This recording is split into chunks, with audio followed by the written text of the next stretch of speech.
All right, the recording has started. Brian Wilson here from Market Structure Edge. Great to see you all today. As you're aware, there's absolutely no volatility in the market today, which has been the case here for quite a while. But we'll talk through some of those things. Just a couple things to keep in mind with today's session.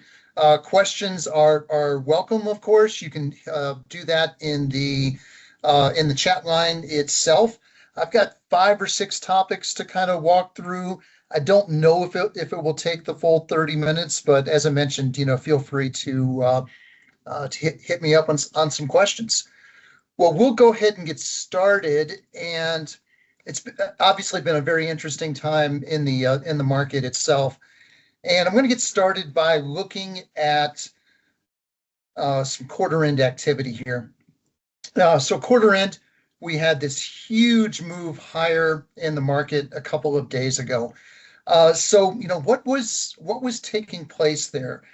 Well, those that are familiar with our work, you're familiar with the fact that there's 4 behaviors in the marketplace. It's not just one behavior moving shares on a given day. It's actually 4 different behaviors that are impacting the market. Well, we were coming up on quarter end. With quarter end activity, which behaviors are likely to have the greatest influence? Well, that would be passive money. They're truing up things relative to their models. And it was very fascinating looking at that particular day. And by the way, here's what the different behaviors care about. Active money is the one that cares about fundamentals. Passive money cares about characteristics. Think about market cap, think about sector, think about volatility, some of those different characteristics.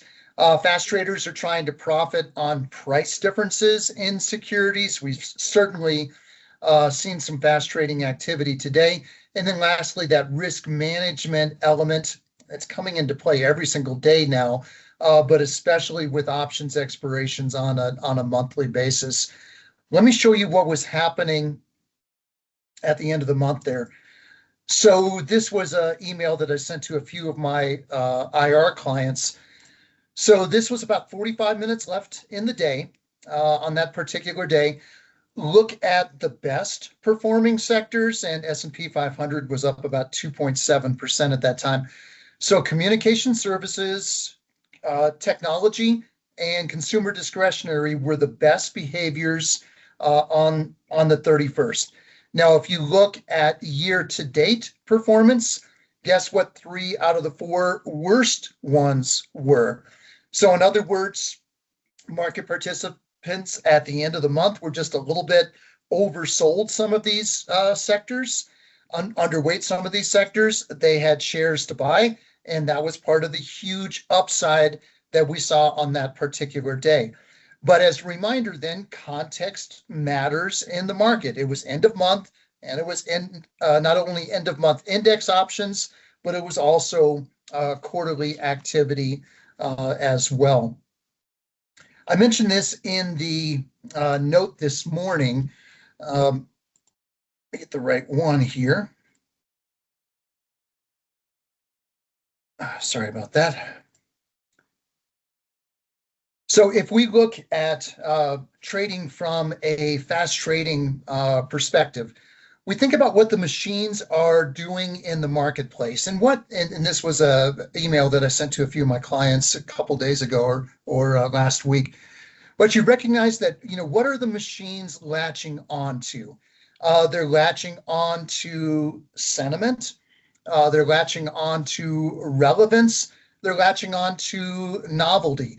So if something gets assigned, let's say, a positive sentiment score, think about some of the recent President Trump posts.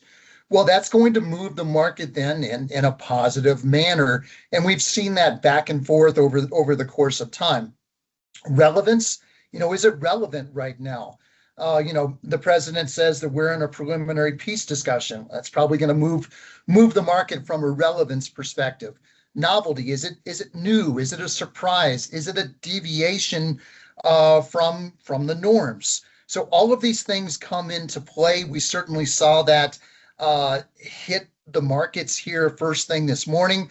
S&P 500 at one point was down 1.4, 1.5%. We saw the markets claw their way all the way back to positive territory. What was happening in the background? Well, we had some stuff come out of Iran. I think that once again hit the markets. But recognize what this is. If we look at what the behaviors are in the marketplace, this is fast trading activity. So when we get this type of trading, it's set against a backdrop of fast trading. If we look at recent trading activity, there's a difference right now between underlying stocks in the S&P 500 and the SPY. If we look at the S&P 500, right now it's fast trading activity. Russell 3000 is exactly the same. So the machines are in charge in terms of underlying stocks. This is here at the end of the quarter. Different right now for the SPY. This is what we call a trading pattern, but it tells us that both active and passive money have been engaged recently. And that makes sense. End of the month, we saw that passive investment activity. And I think from an active investor perspective, we've been getting a little bit of buying for markets that have moved into correction territory. But in the midst of this buying that we're seeing in the marketplace, it's set against a backdrop right now of greater fast trading activity. It just makes for a very difficult trading environment. If we look then at how we trade these things, let me see if any questions have come in.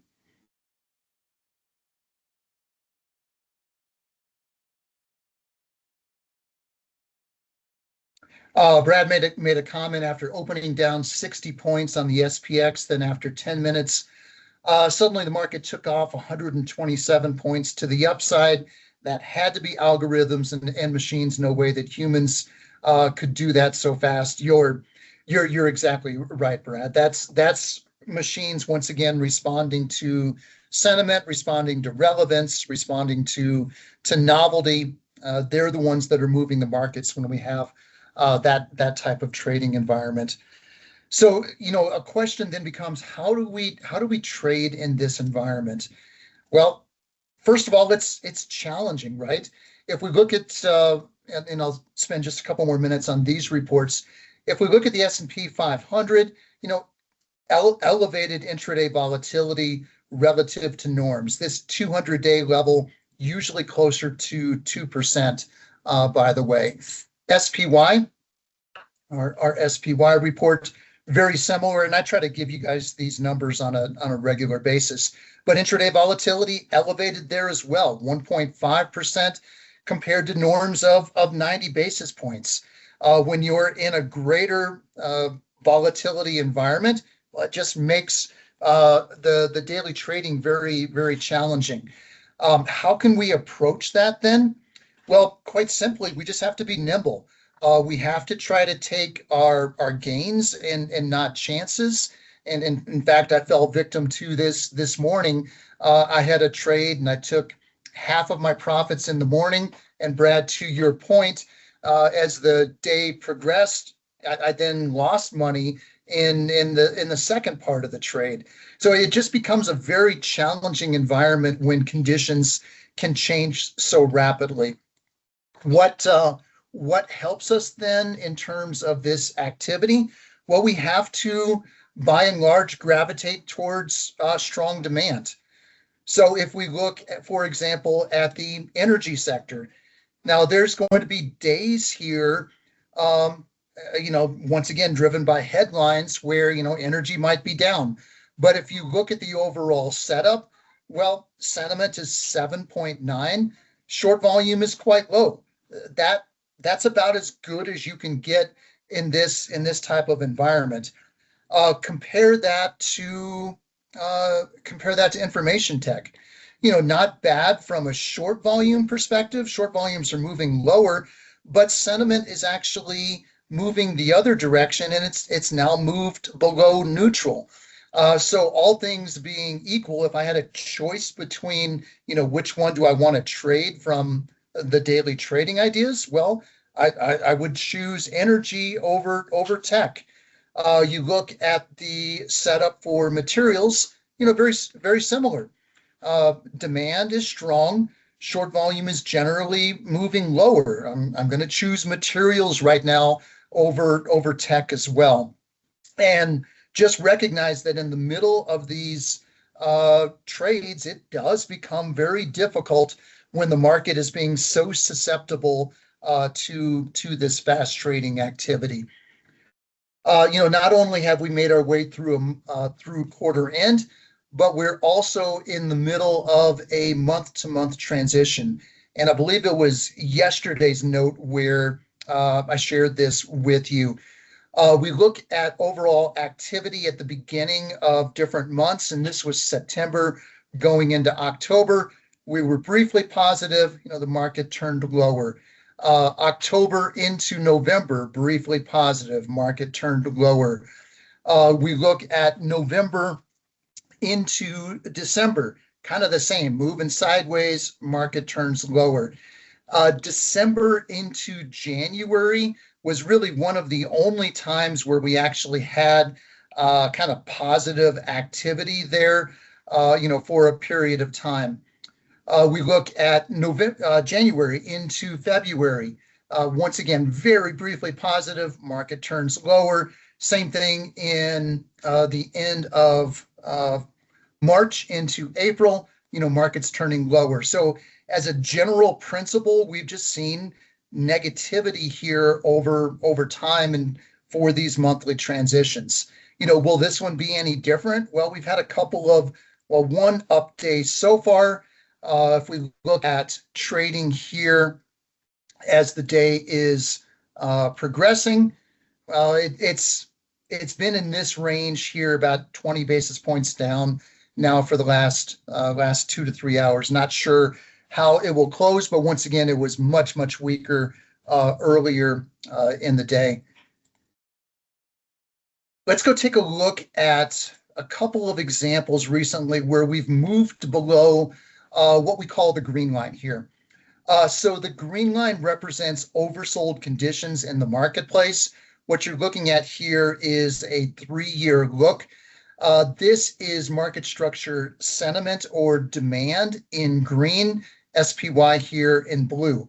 As you can see, we went basically the longest stretch that we have had between oversold conditions. That was a full year from the tariff tantrum back in last April to where we're at right now.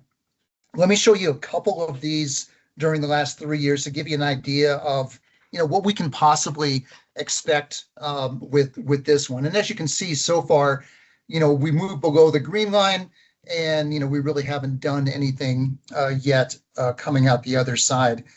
If we circle back to November of 2023, kind of right in here, kind of choppy conditions. When we finally started to take off with the SPY, big tech had bottomed and it was rapidly moving higher.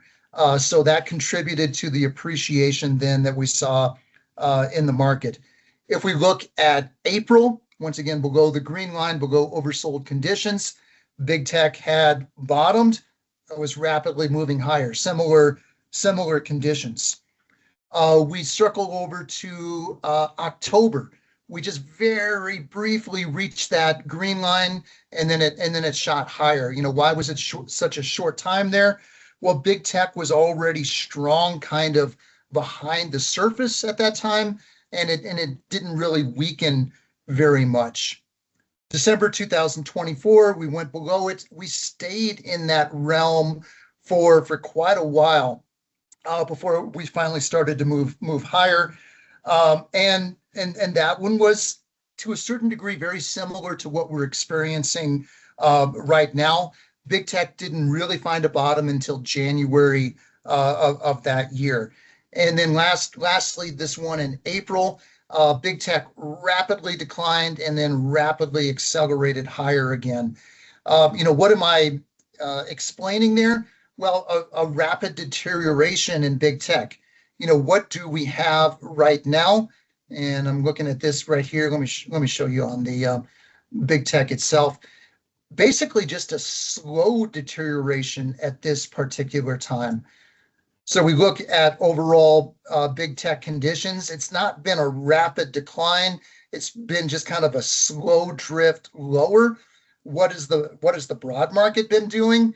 You know, lower and higher and lower and higher and lower and higher, and recognize what's happening in the background. We have all of that fast trading influence that's been a contributing factor to almost all of these higher days that we've seen from a market perspective. So that's what we're battling right now. A lot of things are going on here, right? We just made our way through quarter end. We're battling the machines that are having a greater influence on a day-to-day basis. It's an environment there then in which we really need to be nimble in terms of our trading. If we get gains, we have to take them. I suffered that even today. Let me see if any other questions have come in. Not so far. Okay. And otherwise, guys, we'll just make it a little faster today. As we look ahead, and I'll go ahead and share my ahead look here. To me, it's, and you've heard me say this a million times, it's really about big tech. If big tech stabilizes and, starts to rapidly move higher, then the market probably, accelerates higher as well. Sentiment right now from a broad market perspective, we're now up to 4.4. So it has been slowly moving higher. It's almost doing the exact opposite of big tech. It is slowly moving higher as big tech slowly moves lower. But unless the two are in agreement, it's hard to get any sustained rally in the marketplace. Hopefully that makes sense. I see a market where we continue to be susceptible to these posts, to machine readable language that the machines are going to latch onto. So what that means in terms of my trading, and maybe you're a little bit different. For me, it's not the time to take huge positions with my trading because it's just too volatile at this particular time.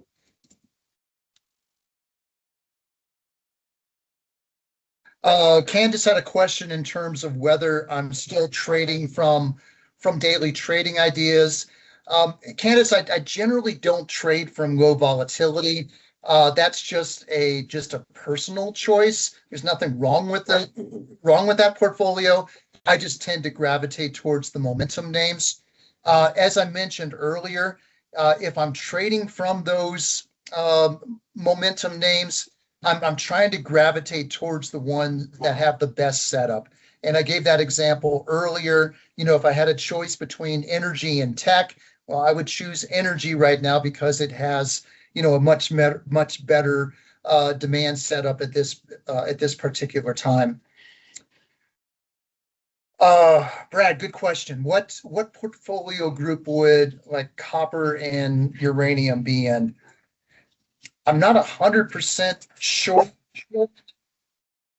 Does anyone else have an idea what that might be? I don't remember off the top of my head, but we can probably figure it out here real quick. Let's just look at an example. Oops.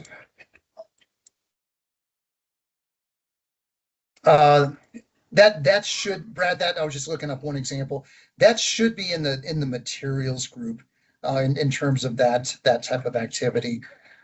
So once again, we looked at materials earlier. That's one of the ones that presently has better demand. So just kind of in closing, if there's no other questions, I would recommend to gravitate towards those that have the strong demand at this particular time. Recognize that it is a challenging time from an overall perspective. And it's just one of those time frames where we need to take gains and not chances. Joey's coming in with one question. See what he has, and then we'll probably wrap up after that.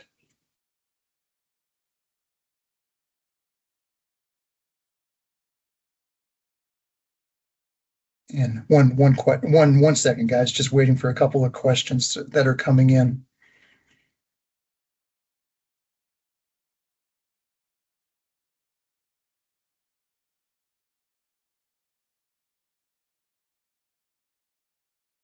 All right, looks like Joey. Okay, and Brad had an example here, and we can look at that one together. He had an example of CCJ, looking at that has pretty good divergence. So let's go ahead and take a quick look at that one.